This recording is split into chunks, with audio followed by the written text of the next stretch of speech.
Alright folks, so before we start Season 3 here, I just wanted to bring up a couple things that I've been researching. So apparently, I've been really handicapping myself here, so to speak, because a lot of people have help. A lot of people have, I guess you don't really need to see the screen here, but anyway, just to show the Turtle WoW stuff.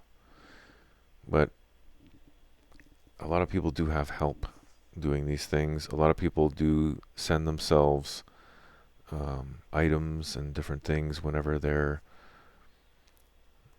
doing these things with their alts, with their mains. They'll be sending items through the mail because the mailbox is something you can actually use. So why not?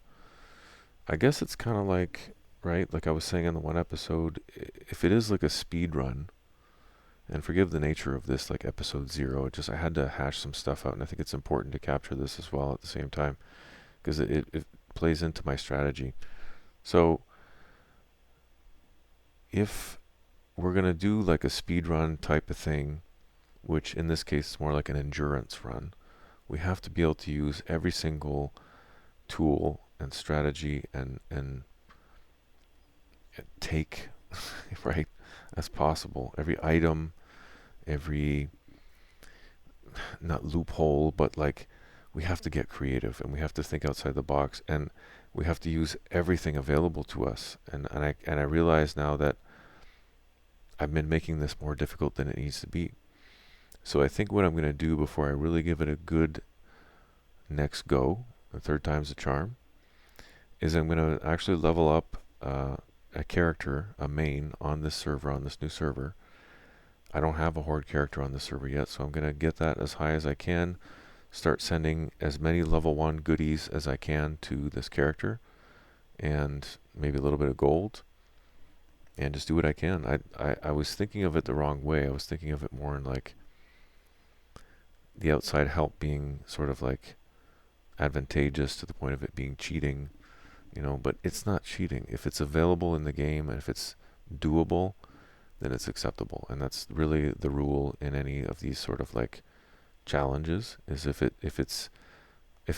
you're able to do it and it's not like a flat out exploit of the game somehow or hack, then why not, right? It's a creative strategy is what I would say.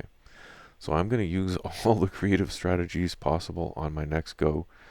I know that I can get to Ogrimmar. I know that I can do all of the level 1 to 4 quests, no problem. I can take on mobs of that level, no problem. As far as I can tell as well, nobody else is taking on all 8 challenges. I only found evidence of one guy that is taking on 7 out of the 8 challenges, but the one that he decided not to do is the level 1 lunatics because he thought that's too crazy for me.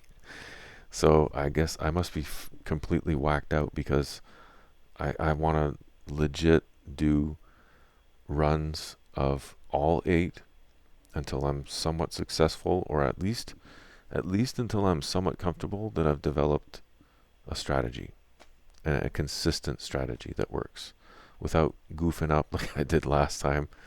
Again, I feel like such a dumbass because of that lantern thing, because I really felt like I was doing well on that run.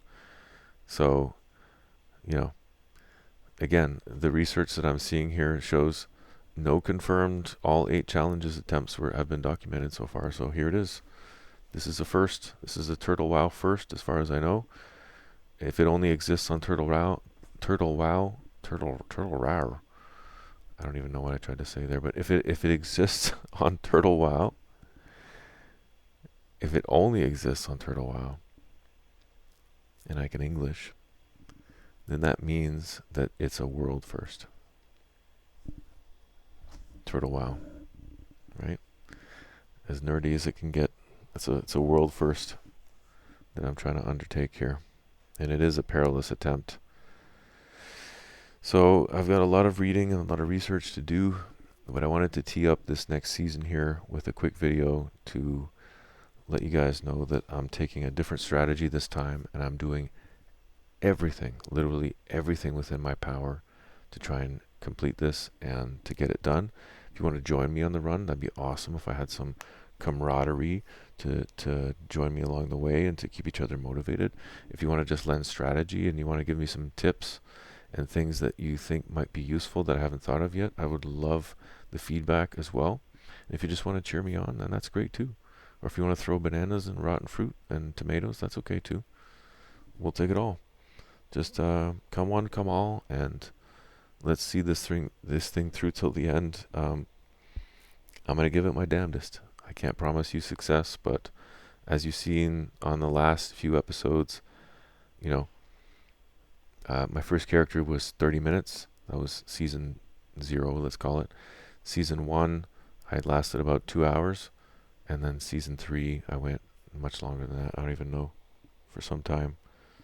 And I was really on a roll there and then made a stupid mistake. The first one was a careless mistake. This was a stupid mistake. And I take complete ownership of it. And I'm going to redeem myself on this next season. That's why I'm doing my research. And I'm asking for help from the audience. So please, if there's anything you can do to support me or you'd like to help for anything, advice, strategy, just flat out cheerleading, anything you want to bring, I welcome it. Alright, well, one thing I can do here is create the character. And we can get started, and another thing I can do is I can actually get started with these first few quests, which nobody wants to watch me do again. Quite honestly, I don't even want to do them again, so I'm just going to get them out of the way as fast as possible, and then get up to the point where I was when I died on the lantern. Wow, wow, wow, wow. Yeah, that happened. And at least get back to that point and continue the adventure from there. And spare the audience all the boring stuff, because you've already seen me do all the quests in the same exact area that I'm just about to do. So let's just get that done again. And I've got lovely Thunderfloof here now to take the place of the last character, which I'm drawing a blank on. Thunder Goof? No, that would be a good one for next time. Thunder Doof? No, what was it? Thunder Hoof? Do you remember? That's right, it was Thunder Moof. So this time we're rocking the Thunderfloof. And she's gonna kill it. I just know she is. I know it. So let's get it done. So all 8 challenges being activated now. Here we go.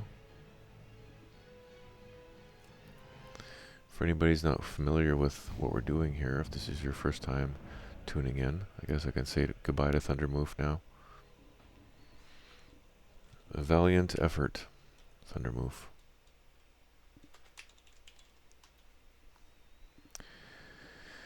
Alright, Thunderfloof, this is it. This is it.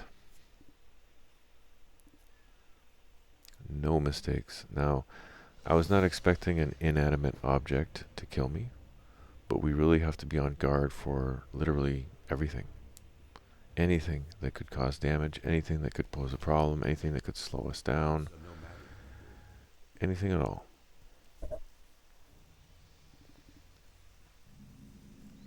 The other thing is, I'm probably going to make my way to Thunder Bluff, like pretty early on, because I didn't realize it's so close to the north. I could have saved a lot of time initially and gone there first and got the flight path, and yeah, anyway.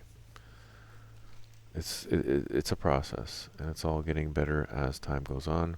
Again, I don't know of anyone who's doing this, otherwise I would have researched it by now. And I would have looked into it, so I'm not having to reinvent the wheel. But as far as I know, nobody else has taken on this challenge. I see a lot of people doing like still alive, which indicates hardcore at least, but even just hardcore, there's like 1 or 2 people here doing just hardcore, and they're probably not crazy enough to do all 8 challenges at the same time. Because most people, you know what they're going to figure? It's not fun. Why would I do it? It's not fun. Well, for me, something's wrong with my brain, and it is fun. Because I like a very intense challenge, and this is probably the craziest challenge you can get in this game. in this version anyway on Turtle WoW. So it's literally the most. Is there a more difficult challenge? I don't know. I don't know of one on the server. So anyway, I've got the first 2 quests. I'm gonna call it quits here because my strategy again is to level up an alt, or I guess a main in this case. And this is the Ambershire server, by the way, in case you're curious. And that way I'll be able to send over all the things that I get when I'm leveling, all the level 1 things that I get. I'll be able to send them over to Thunderfloof here and feed her the goods because she needs it badly.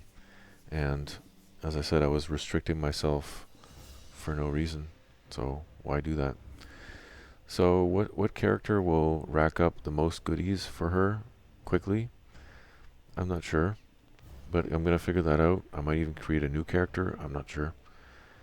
Again, for me, Horde is still relatively new, and it's kind of a novelty because I've always played Alliance in my WoW career. So this is gonna be fun no matter what I do. But I want to make sure I choose the right thing for her. And obviously, I think that something like, I don't know, like, I haven't confirmed that I can send mail either. That's the other thing. So I could be doing all this for nothing. Maybe I should test that. With the remaining time here, I think I'm going to do exactly that. So let's go over to my hunter and see if I can send anything in the mail to her and receive it. So if I can't, this is all for nothing. One really cool thing I noticed with the Horde is that you get a mailbox right away. There's a lot of races that I used to play with that you don't get the mailbox till you run to one of the first bigger towns.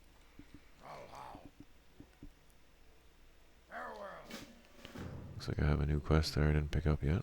Surprised. There's a whole bunch of them here actually.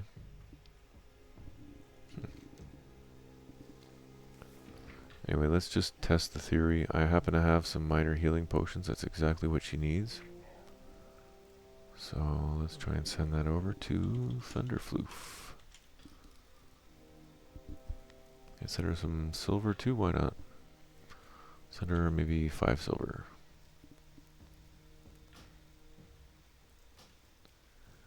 Hardcore characters cannot receive attachments and gold in the mail. There you have it. So that's that strategy gone out the window.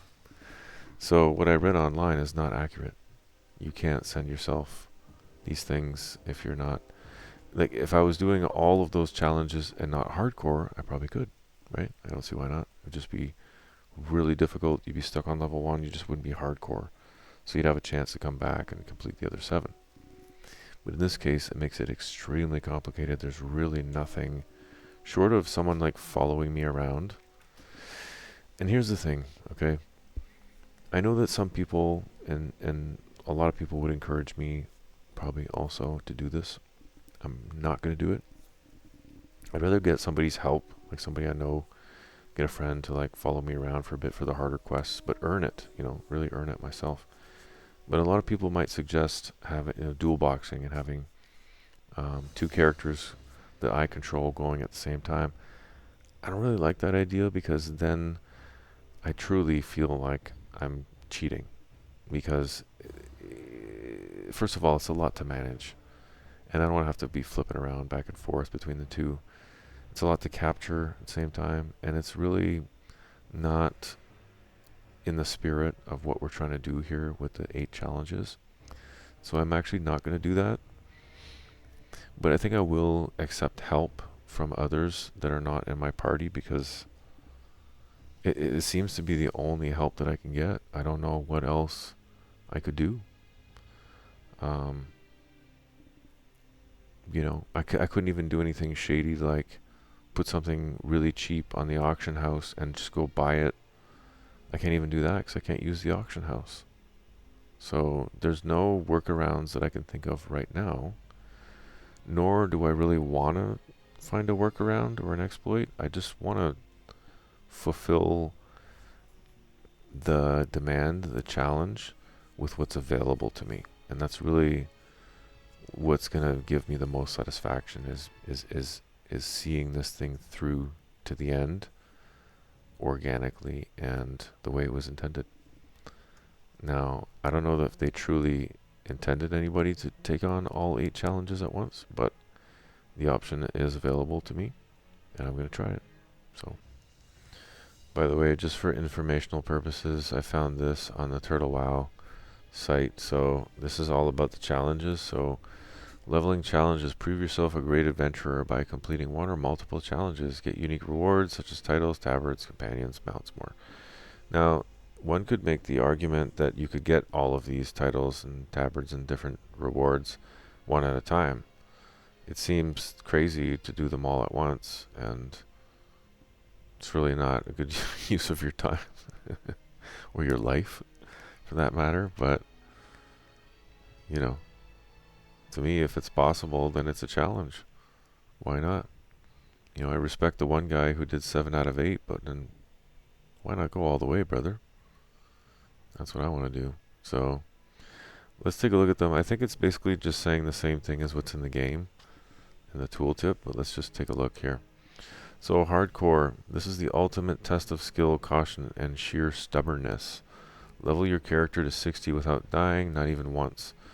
Once you're level 60, you can participate in raiding and PvP without a risk of losing your character. So I guess what that's saying is once you get to 60, you can raid and PvP and not die, but everything else may kill you, if I'm reading that right. I'm not sure how that works, but regardless, with a level 1, with this other, you know, this one here, that doesn't apply. That's why I want to have like a chart where it's showing like, whoops, like which ones matter, which ones apply, and which ones don't. What is this?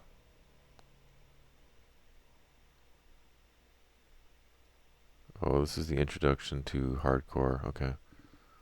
When it first came out, I guess. Anyway. Achievement title, Immortal. So, how does that work if you can't get to level 60? I'm not sure what... There's so many unknowns. Can I even get this? I don't know. Well, then if I can't, what's the point of having it on in combination with level 1 lunatic, right? So maybe we should read this one, because this is the biggest handicap of all, and we should maybe even prioritize them, right? Like, there's no overthinking this stuff. If you want to survive this kind of crazy challenge, you have to really consider every angle. It's lunacy. It's absolute lunacy in this case. So let's just read this one.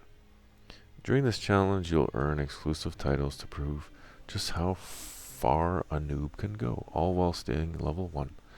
So earn 10,000 honorable kills. It's saying the same thing as in the game. Reach Exalted with one faction. Obtain Arena Master Trinket, which to me that's still crazy. They're all crazy.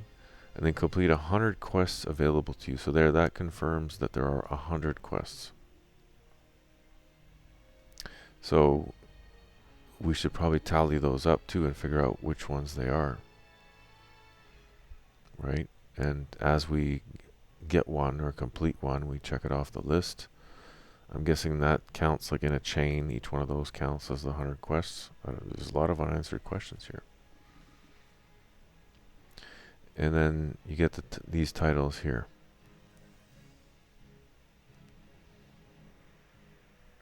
For each one of these, right? 1, 2, 3, 4.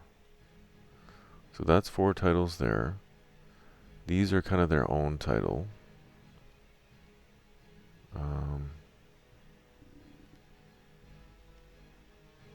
Receive rewards every 10 levels.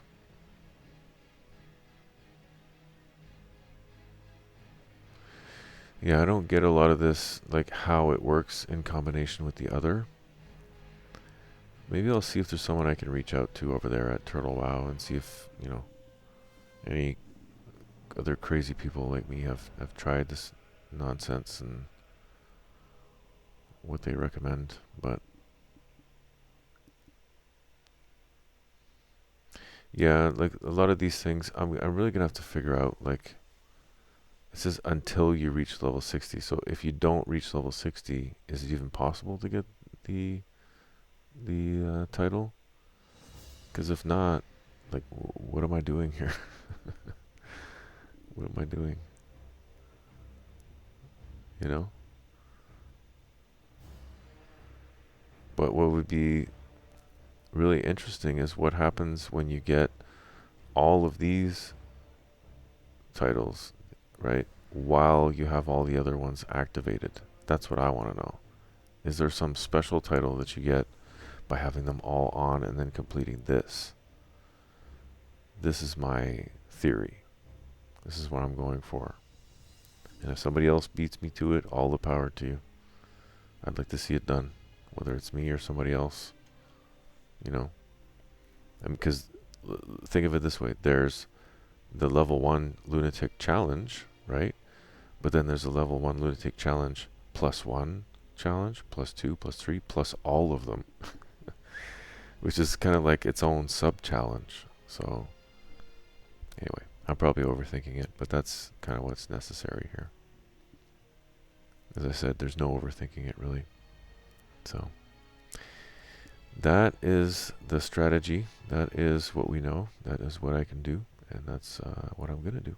So, there it is. But as I said, maybe I'll show like the beginning where we're just like playing the game for a bit, but I'm not going to show like every single quest. If you want to see that stuff, tune in to season 1 and 2 where I cover most of that stuff and I go through all the quests and I do the epic run and I even do a run montage.